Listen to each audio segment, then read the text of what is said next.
barsiisa dhagaa maayikii fudhatee haasa'uun jaalatu.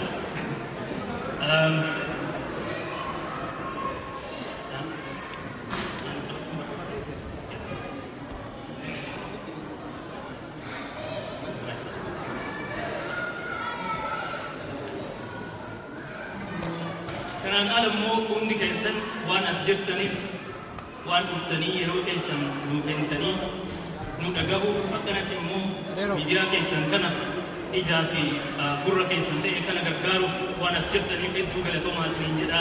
Nun qaanessinee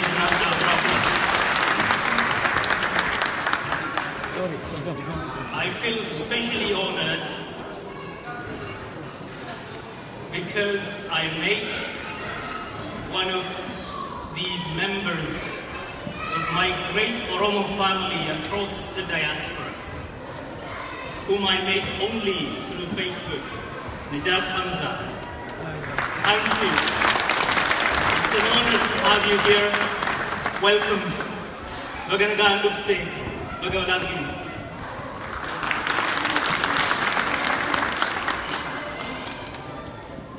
Ega, Betulle Gavanani as he would say, Namadoko to the Triade. Hi, if they got to Kasu, they're not in the big good to see it to Gas in Jirwaka. Adam Zigaru, Gafin showed up the Kasem, Davies Harat, Yefate was a chuber Badava, a lacing is in it in Eresu. Gafin and Ikatasu were Badumari Yojatani, Gafin. Gafi samu mat Kenya case de manjuru gafi samu ki case de manjuru gafi hundi case ni tiada jirtan na tfakka gafi sumali yojettani what is next mal to of them mal go chukam nurra mal to ek gama kanjedu kanaratan ye fande asa of them rutbi hamba case mal to go chu nurra jirama bi case sila برج جيرامي أبصون فينيني أبصون أبوليسي أسار كعربة ومدد لتيرا ومني كبسواجنا. Today to be an Oromo is by itself a political act.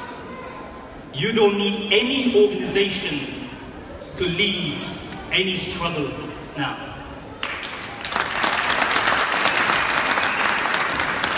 You stand up and say, I am an Oromo, and that moment it becomes a political act. Jechunga mal jechunga. Abson ummat Oromo barabara afdaiman tufte.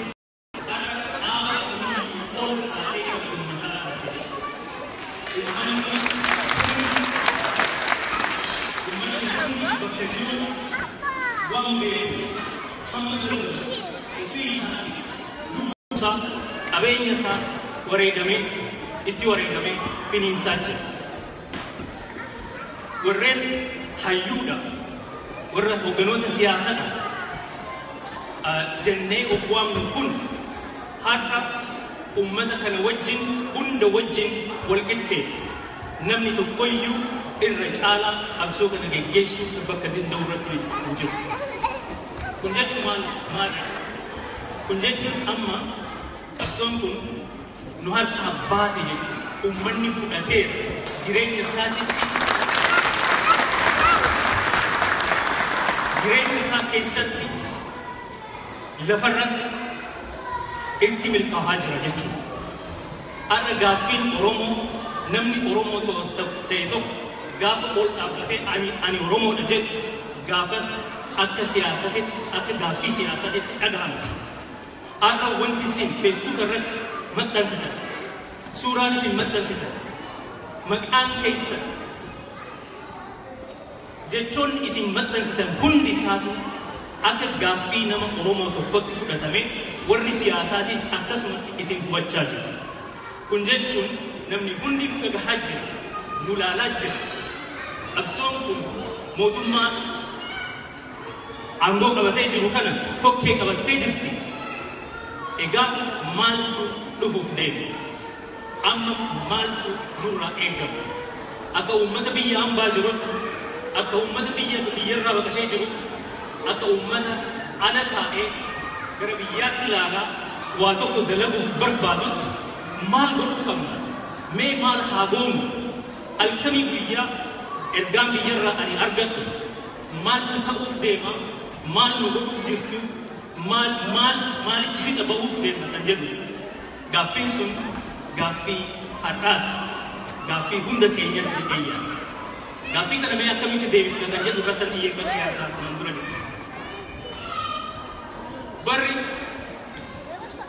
بري كن برج جيرمان بري كن برحارو حالي كبسول تيجي كيفهم جيرميجي غرو وانتي جيرمني وان هدو تو نبرج مال قد شو قبلنا كنجد وكان رت إيه فتين وانتي بيشو دبي أفور سنفكن دب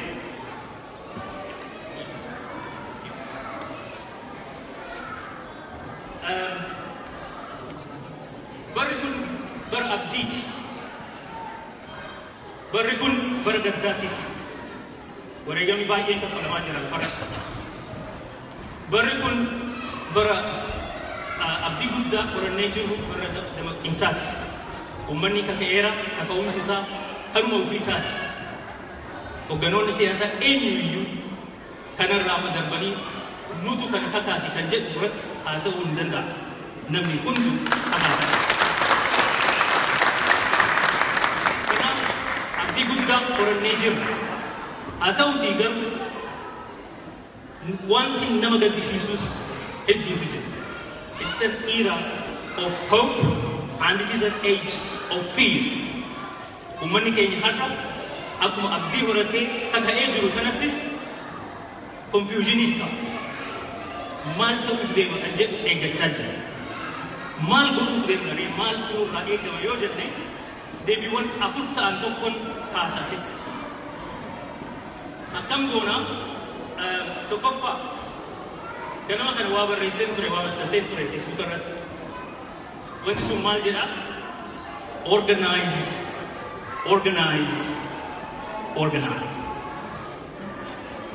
Kan mal jetu ofijara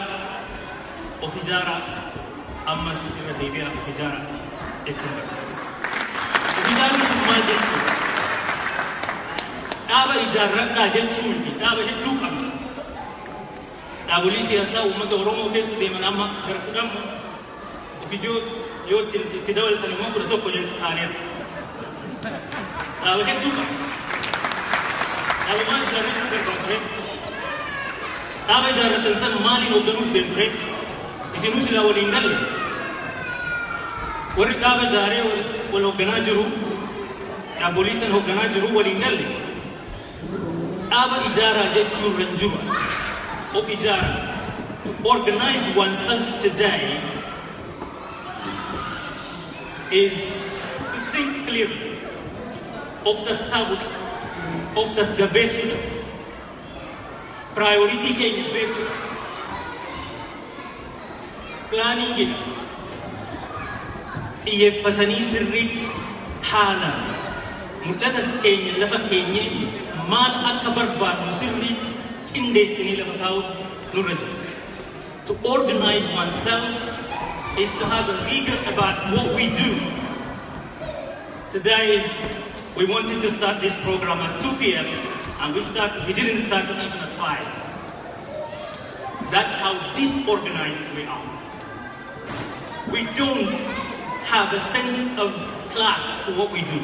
We don't have a sense of discipline about what we do. Daba kamiyu kes de mahat. Ichitin hasame hundi social media register. We don't have discipline and rigor.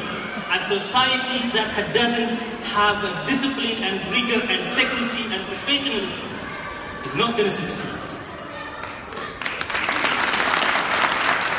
Ofijara, oftas gabbesa, sabu abdusila, namusa kabata. If you are a great nation, which you indeed are, then act like one. Nuti ummata gudda, nuti biyya gudda.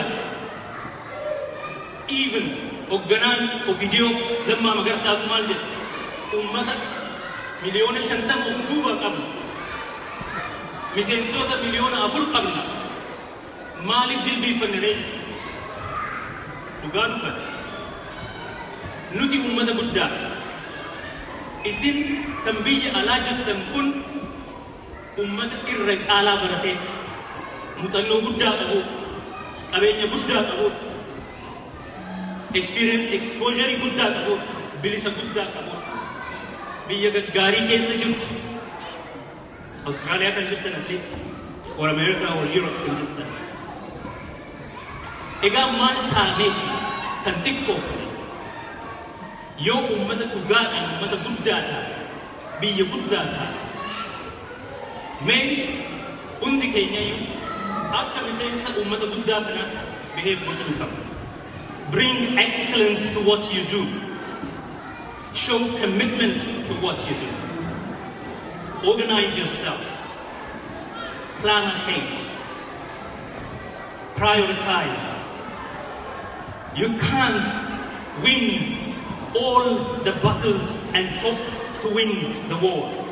Select your battles. Do one thing at a time. That's task number 1, organize.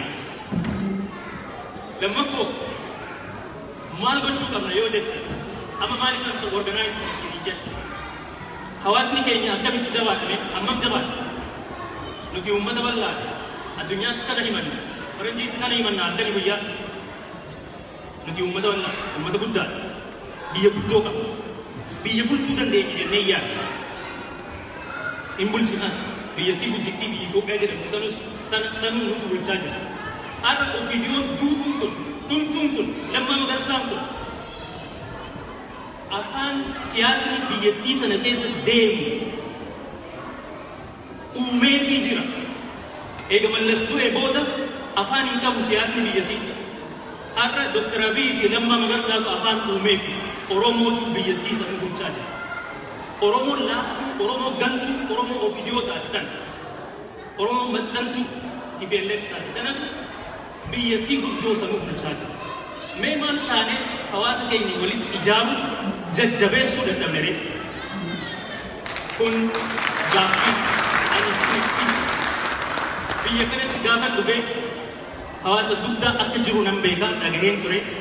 Oromoon baay'eetu biyya kana jira. Garuu hawaasni lama akka jiru dhagaheen jira. Maal taanee of gurmeessuu dadhabna? Maal ta'a akkamitti faranjii bira deemnee himanname?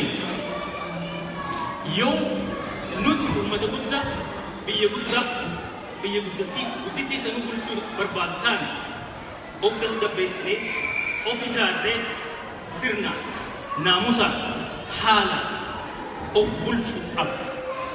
Of geggeessuu qabna jechuudha. Kan lammaffaa maal inni waliin buluu danda'uu qabna. Waliin hin bullu. Waliin qabsoofne ta'a jenna. Waliin hin qabsoofne qabsoon laal. Maal isinitti fakkaata? Cunqursi gabrummaan walirratti nu rakkufa. Qabsoo adduma addaan waanuma dandeenyuun dhaaba dandeenyu jala lixnee geggeessina. Gaafa baqannus akkanumatti baqannee jira. Wal tumsinee harka wal qabannee waliin duguu sana garuu hin dandeenyu. Haa ta'u harka waliin qabatina, waliin hin du'ina, waliin hin duulina. Garuu akkamitti waliif obsuu dadhabna? Wal obsuu qabna. Waan walii galle irratti waa hedduutu jira.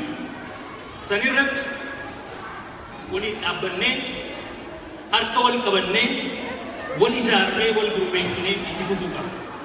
Waan waliin galle irratti uumaa miti waa hundaa irratti walii galuun hin danda'amu. Hin barbaachisus.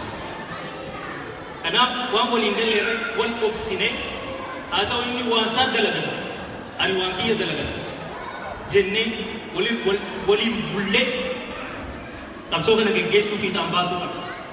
Kan nu dhibe har'a diina loluu irraa kan caale wal loluu irratti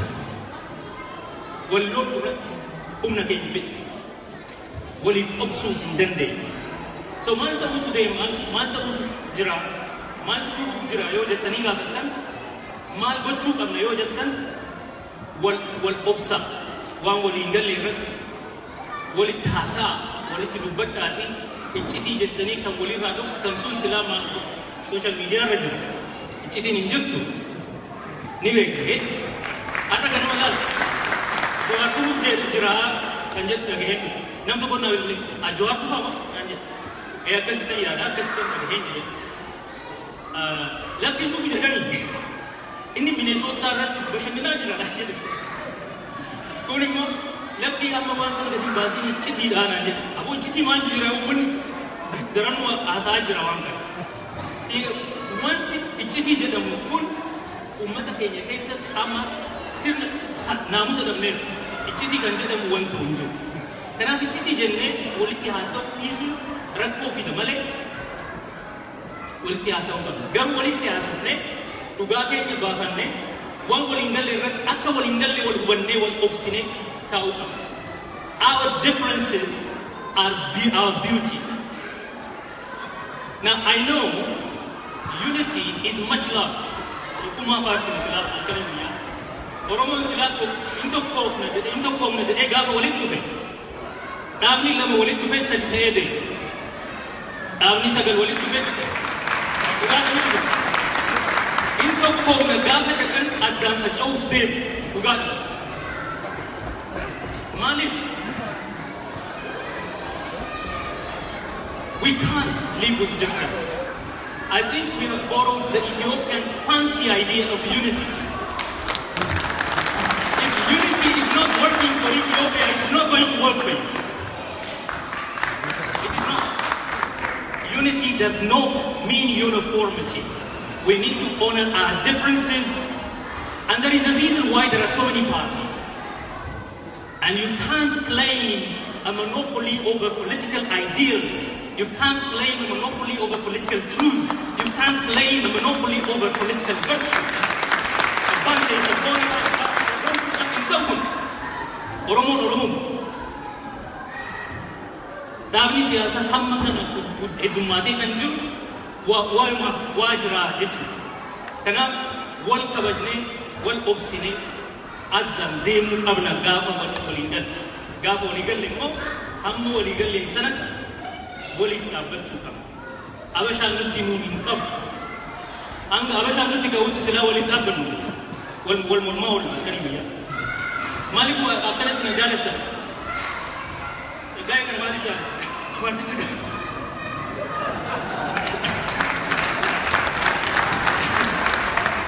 Maaliif na jaalatta sinitti bakka? An siyaasa Oromoo hin beeku, keessa isaa hin beeku. Inni beekaa garuu hin beeku. Wallaala na jedhee dhaala. The reason you like me is because I always engage with the outside. With the non-Oromos. I don't engage on any Oromo issues, deliberately. Ergaa keessa naa kenna, ergaa keessa na ciisni maxxansee jireenya irraa gadi. Dubbii waan Oromoo keessa deemu waan tokko komenti godhee beeku. Kanaaf na jaalladha. Waan tokko jedhe gaafas na jibbitu. Akka numaanuu silaa amarticha sana.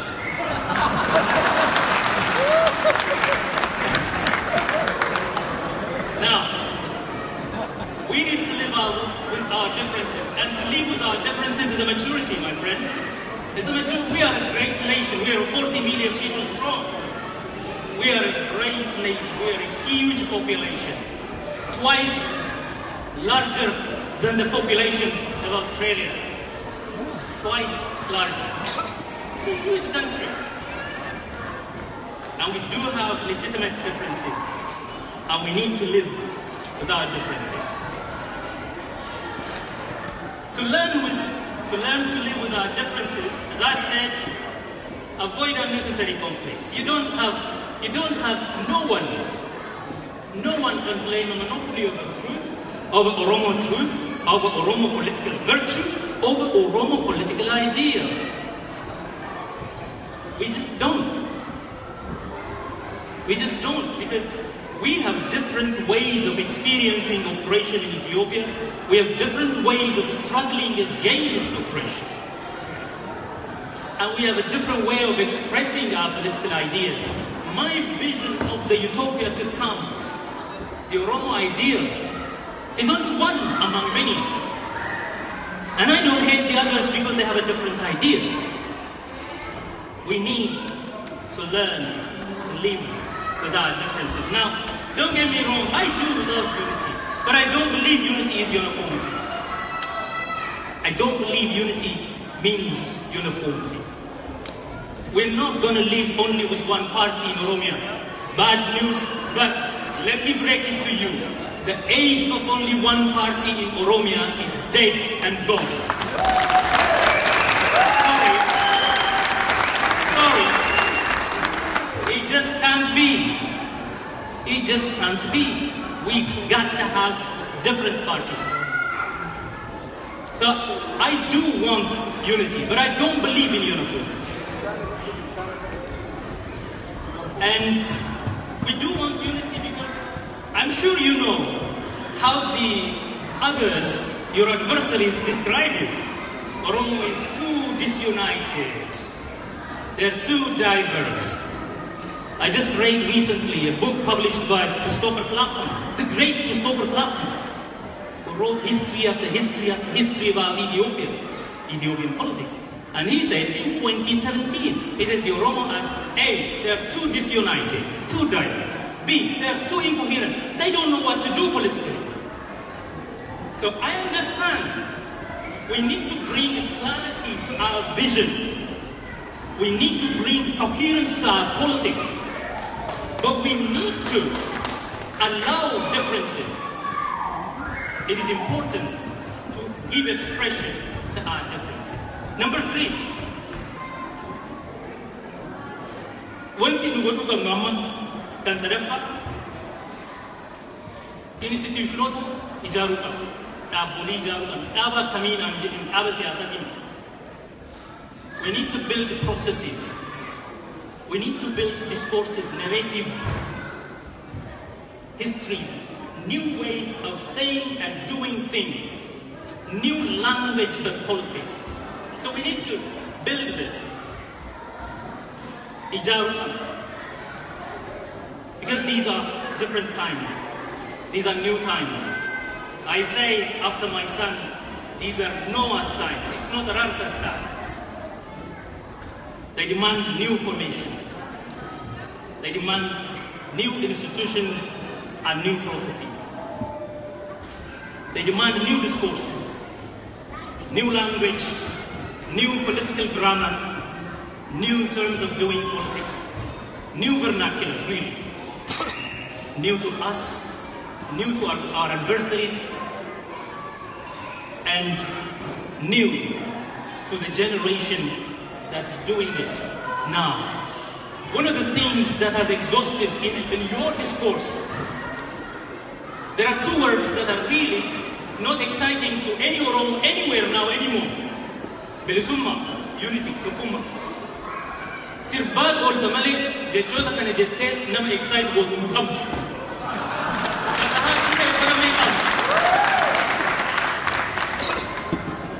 Enyu yumbe, ke jole na kata tekulumbe. Maqaan sani bilisumma, bilise, bilisabana. Okay, abdi, hawi, hawaitan. But Garu, maalifan kana kaasa. Jechoonni kun, jechoonni siyaasaa nuti fayyadamaa jirru kun exhaust godhaniiru, du'aniiru. Keessi isaanii kontentiin dhabee jira. Abbaa fedheetu kana kaasa. Opiidiyoo Oromoo bilisummaa jetti. Lamma magarsaa gabrummaa jedhanii gabrummaa keessa jirra jedha. Akkamitti mootiin tokko, pirezidantiin tokko gabrummaa jira keessa jira jedha. Excuse me. Biyya bulchaa jiru eenyu wajjin qabsaa'ame gabrummaa jedha eenyu. Kanaaf eenyu dadhabeeti jecha keenya fudhachaa jira. Isin immoo jecha haaroo bara haaroo ta'e kanaaf qopheessuu qabdu, ijaaruu qabdu. Building new institutions, processes and discourses and strengthening old ones. Strengthening old ones. Diiguu miti. Oromoon kuni fayyadne yaa gaafa jettee diigeet irraa deemu irraa garagaree ittiin deemu warri sun dur kan kana godhee miti sin dhagahuyyuu deeme kun gaarii miti waan qabdu gonfadhu waan hin qabne ijaarradhu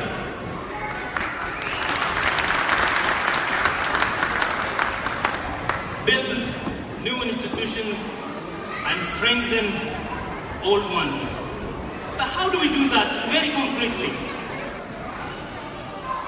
We have, especially in the area of producing a new language, jechot siyasa ittiin hojjannu akka produce goonu akka uummannu hayyoonni Oromoo, weellistoonni Oromoo, artistoonni Oromoo, barreessitoonni Oromoo, and hogganoonni amantii warri hundi kun hundi jechoota haaroo ta'an ummata keenya barsiisuu qabu. They need to create a new imagination and words with which we can imagine the struggle in a different way, in a fresh way. We need to build academic institutions, intellectual institutions, educational institutions. Yes, we have OSA. It's not enough. Yes, we have OLA. It's not enough. Yes, we have Oromo Health Association, Health Organization, Health Professional Association. It's not enough. You need to be everywhere. One of the things that is missing today, now what you are absent from the day-to-day life of the Oromo.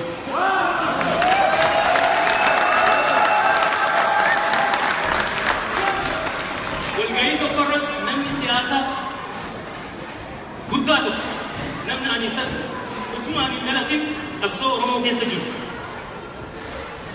Dhaaba guddichi Oromoo kan dhaabe nama guddaa nama cimaa kana gidduu godhe. He is my mentor from a distance. I have a huge respect for him.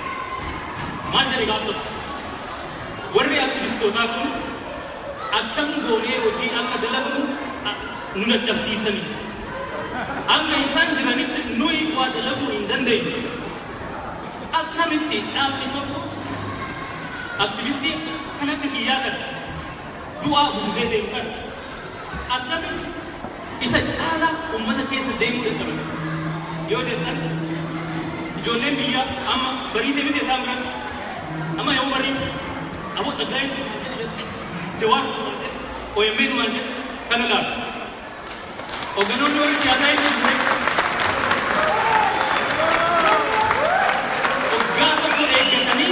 hoggaa tokko eeggatanii dubbii gurguddoo haasoftu gaafa waboo gaafa ayyaana New Year hin ta'u sun ilaa dhaabni siyaasaa tokko mootummaa ta'uuf deema jechuudha mootummaa biyya sana gaafa mootummaa taate immoo biyyattii san guutuu keessatti jiraachuu qabda jechuudha.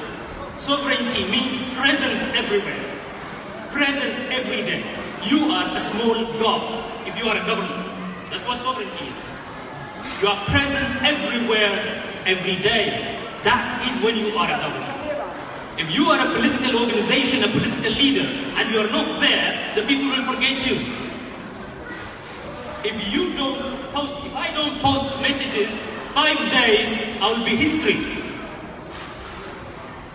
Be present.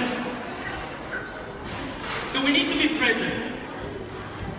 Institutional became can academic ta, can business ta, and the can professional ta, enterprises. All of these must be present everywhere. You have to be too many actually. Diinni sunu laale ammoo Oromoon kun baay'ate eessa jira deemna hanga jedhutti achi jiraachuu qabdu. Amma hedduun gammada ummati maal jedha halkanii guyyaa kun Oromoo Itoophiyaatti Oromoo biyya alaatti Oromoo gaafa jedhan dadhabsiisne jechuudha. We are as present as 40 million strong, and that's a good thing. You have to be present. So, build economic institutions. To be the Jiram Tebaran. Siasa in Ethiopia in Japan. We have won them, totally, beaten them. They have got no idea about where to take the country from now. No idea whatsoever. We have completely beaten them. You just ask me, federalism, you know, again. You bear so much money, you know, again. And what took them? Is it in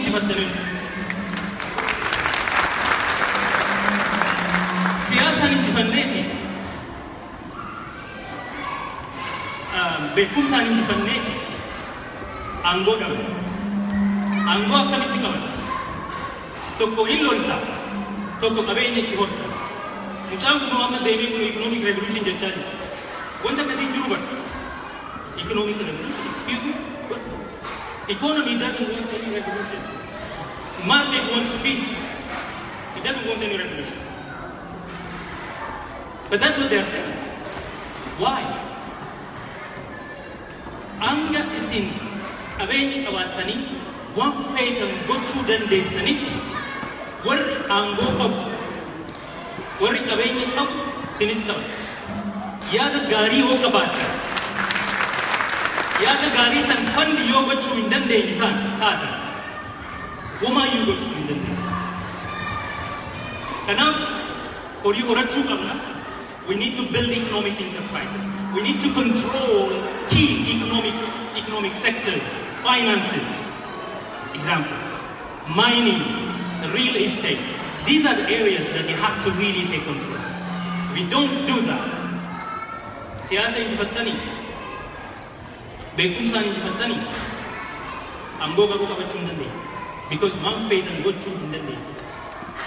Enough, we have to build economic institutions, enterprises. And we have to build another thing also. We are a nation in resistance, which means we are a nation that's bleeding every day. We are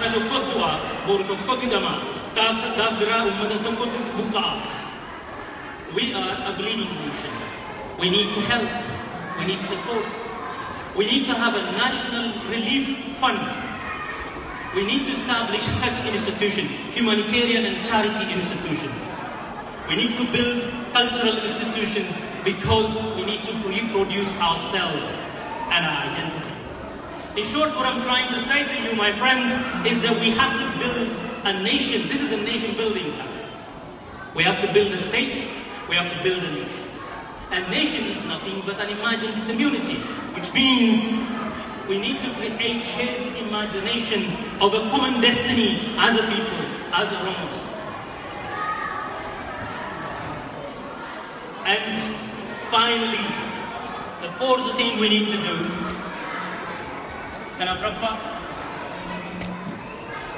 build a coalition of the oppressed. This is more of an ethic of responsibility. Today, we are very interdependent. We need to respect our diversity and our differences because we are all limited. Because we can't do everything for ourselves. And that's why we have to depend on each other. And as a people in the Horn of Africa, in a very fragile region, state collapse has been experienced several times, cessations, new countries collapsing again, and so on. We've got South Sudan, Somaliland, Puntland, Somalia, we've got Eritrea, a very volatile region. In that region, the number of friends you make are as important as the number of enemies you win, you defeat. And so you need to build relationships. But when you build relationships, you have to build it from your neighborhood. And I say, in Ethiopia, the Oromo has come to a historical moment where we have to build a coalition of the oppressed in the south of Ethiopia. A coalition of the south, you can call it. And that requires a lot of responsibility. These are the things we need to do. How many friends do we have from the south? How do we deal with them? Now, in more concrete terms, the activities we do are first, Our responsibility is about helping. No one who is from outside can lead the struggle at home. One of the things that makes me sad is when the kids at home ask us for leadership. And hundi kenyayu akka hoggana of lalus pretend gochus nuranjur. Hogganonni isaanii biyyuma keessa jiru. Isaantu qabsaa'aa jira.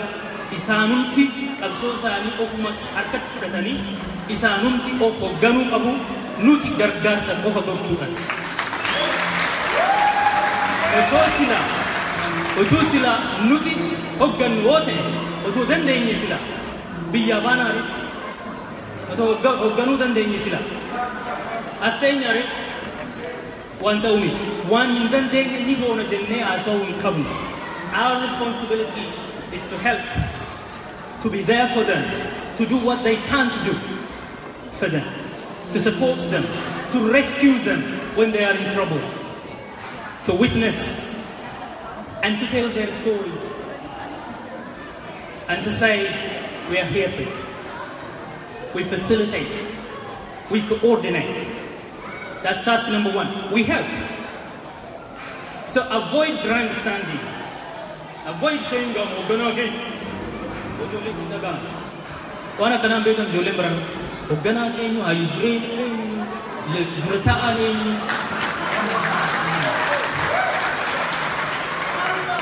Kana arguuf yoo barbaadan deemaa Facebook irra ilaala. Hogganaa bakka beekarraa qabu sana. Quban qaban baati jettis. So stop grandstanding and assuming too much power. You don't have it. For God's sake, you don't have it. If you had, you wouldn't leave the country.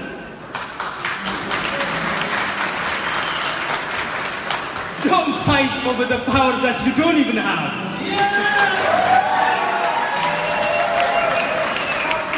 Trust me, I am the voice of this new generation fighting from home. Trust me.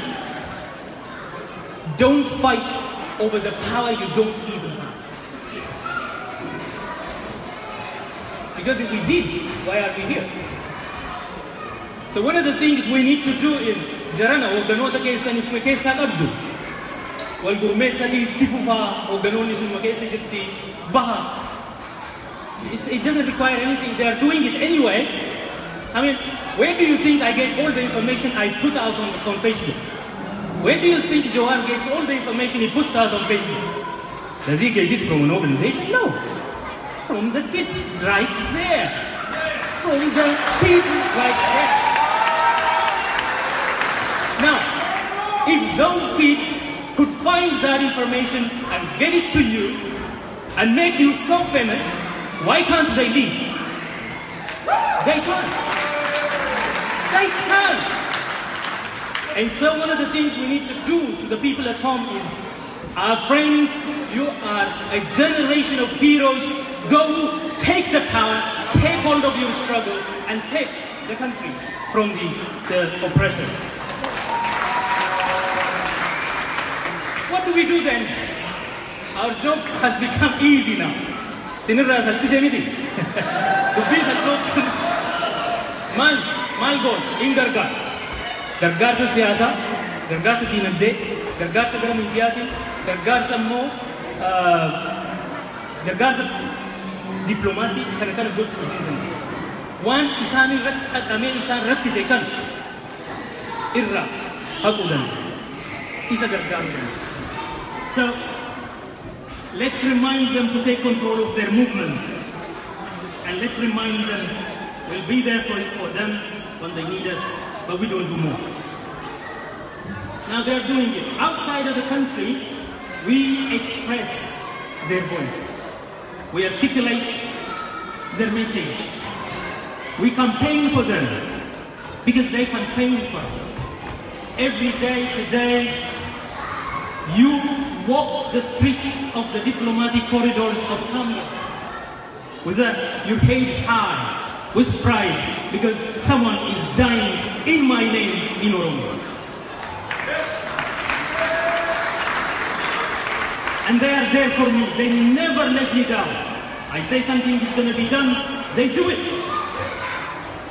mootummaan kan na sodaatu feesbuuka kiyya feesbuuka jawaar kan laalaa oolu jaalatee isinitti fakkaatuma nu jaalatee kenna because what we say they will do they are afraid of it.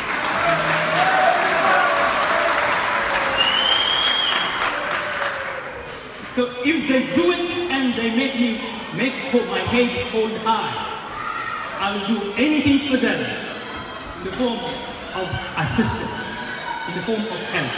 I will be there for them. They are there for you already. They are dying for you. They are taking your message and they are taking it to the people in the power position. So what shall we do? Let's do what we are doing here to help in an organized form.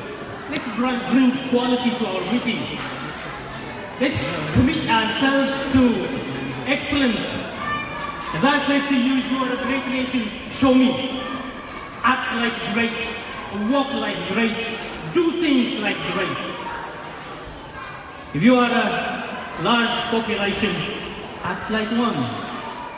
Act like one. How is it? In a city where there are 10,000 Oromos, we have only around 1,000 here, including the kids. How is it we are so large and we are so few? Act like one. How do we do it? Let's bring our professionalism into it. Let's bring rigor to what we do. I don't know how to say it in a fun way. Rigor, discipline, secrecy, professionalism, ichichimu. Ichiti wan dhuunfaa keenyaa sirriitti ofitti qabanna sila. Ichiti wan Oromiyaa keessaa maaliif akkasitti naamusan sirnaan ofitti qabachuu dadhabna.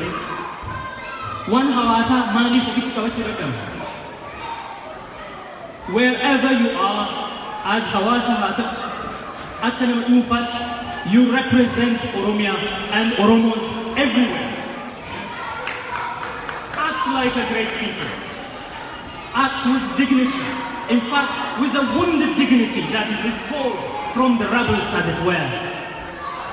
Act and walk and talk with dignity. Bring some dignity to what you do. Bring excellence to what you do. Now, my message specifically to political parties, as I said earlier on, organize, be present among your people. Make your voices heard. Get on the media. Give interviews. Explain yourselves. Mariatta ummata keessa wajjin. Ummanni waan jedhu dhaggeeffadhaa. Irraafadhaa. Isin haa qeequ. Ummanni Jawaariif Saggaayee kana qeeqaa oolu halkan guyyaa. Maaliif isaan hin qeeqne? Maaliif akka qeeqaman as gadi hin baane?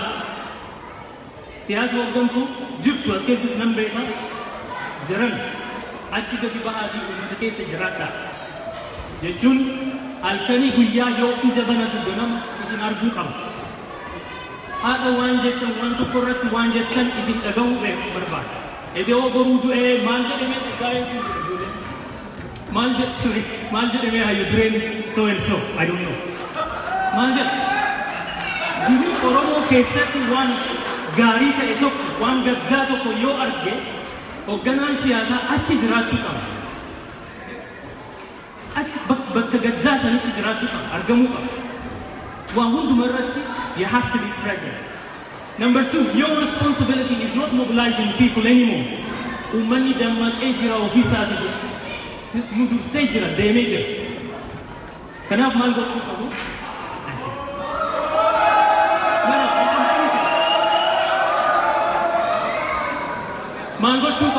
Take power. I resist. I mobilize people. I make government impossible in the country. I make operation impossible in the country. You take power. You lead. You organize. Intellectuals, Oromo intellectuals, Hayyonuken, give us language. My message is very simple for you. And this is my responsibility as well. I need to give you language. You need to make me accountable on this. I need to give you imagination to see a different Oromia tomorrow. I need to give you an imagination to see a better future for our children.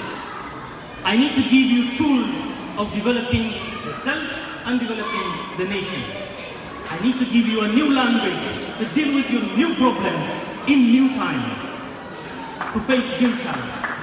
That is the task of an intellectual.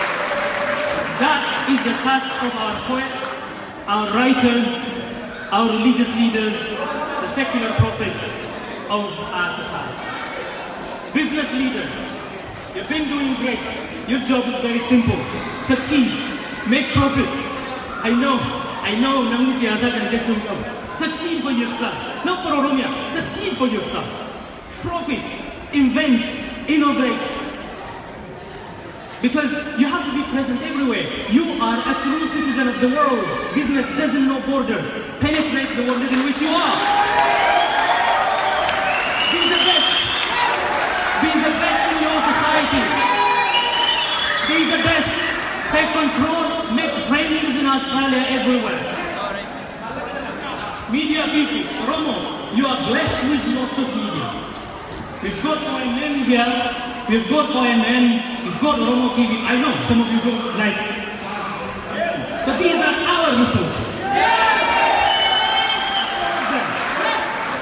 All of them, sorry. So, we've got so many media, countless number of radio services, script and electronic, conventional, non-conventional. We've got so many media. What is their responsibility? So far, it has been to inform and to empower the people, to humble the powerful, the government, and to empower the lowly. Fine. But there is another thing they have to do. Last year I spoke about it. Muhammad remembers this, and I speak it again. We need to begin to archive our memories. We are a people who are building the nation out of our hidden stories. And this is time now to get those stories and archive them. OMN and all the other Oromo medias have to move in to the realm of producing documentaries. You have to archive your culture. You have to archive your memory. You have to